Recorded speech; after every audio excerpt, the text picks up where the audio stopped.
तो खुशहाली क्या है? अपने जीवन में आप वाकई अच्छा कब महसूस करते हैं? आप सचमुच अच्छा महसूस कब करते हैं? जब आप बहुत खुश होते हैं तो आप अच्छे होते हैं। अगर आप शारीरिक रूप से बीमार भी हों तो भी आप अच्छे होते हैं, है ना? हालांकि आप चिकित्सीय रूप से बीमार हैं, लेकिन अगर अभी आप बहुत खुश हैं तो आप अच्छा महसूस कर रहे हैं, है ना? तो मौलिक रूप से खुशहाली का मतलब है एक खास स्तर की प्रसन्नता, जीवन में एक खास उल्लास। हम कह सकते हैं कि खुशी ये है वो है, लेकिन जीवन के संदर्भ में जब आपकी जीवन ऊर्जाएं सामान्य स्तर से अधिक उल्लासपूर्ण हो रही हैं तो वो खुशी है। डिप्रेशन का मतलब है कि आपकी जीवन ऊर्जाएं बहुत मंद और गंभीर हो गई हैं। प्रसन्नता का अर्थ है कि आपकी जीवन ऊर्जाएं तरंगित हो रही हैं। खुशी को बताने के कई तरीके हैं, लेकिन केवल वही लोग जो खुश हैं जानते हैं कि खुश होने का क्या मतलब है। कोई भी ऐसा नहीं है जो कभी न कभी खुश न हुआ हो। हर कोई खुश रहा है, लेकिन समस्या यह है कि वे इसे कायम नहीं रख पाते। बस इतनी सी बात है ना? हर कोई खुश रहा है।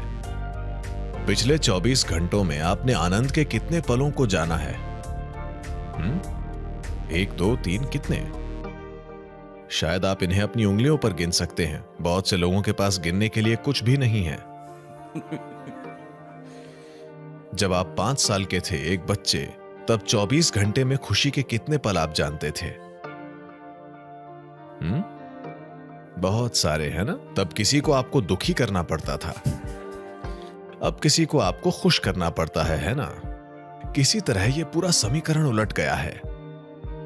जीवन की ये सारी कोशिशें, आपने जो कुछ भी किया, शिक्षा, करियर, व्यवसाय, परिवार, जो भी आपने किया, हर चीज खुशी की तलाश में थी।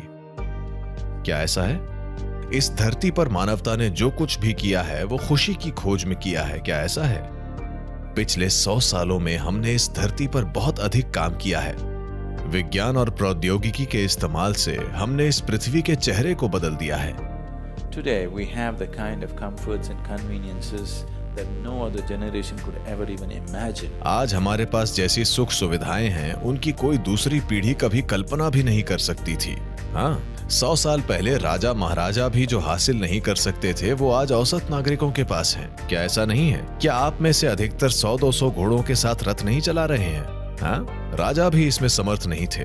लेकिन क्या हम ज्यादा खुश हैं? हम इस धरती पर निश्चित रूप से अब तक की सबसे आरामदेह पीढ़ी हैं, भौतिक रूप से। क्या ऐसा है? लेकिन क्या हम सबसे ज्यादा आनंदमय पीढ़ी भी हैं? तो इसने काम नहीं किया है। विज्ञान और प्रौद्योगिकी ने हमारे जीवन को बहुत अधिक आराम और सुविधा प्रदान की है। 25 साल पहले जिन चीजों की हम कल्पना नहीं कर सकते थे वो आज की जीवित हकीकतें हैं, है ना?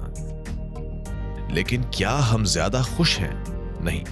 और ये सारे आराम और सुविधाएं आसानी से नहीं आई हैं। वे इस धरती पर हर दूसरे जीवन की एक जबरदस्त कीमत देकर मिली हैं।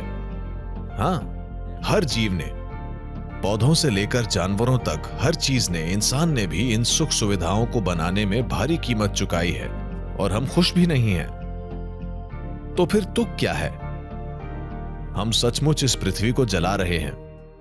अगर हम परमानंद में होते तो यह ठीक था, धरती को फूंक डालो, कोई बात नहीं।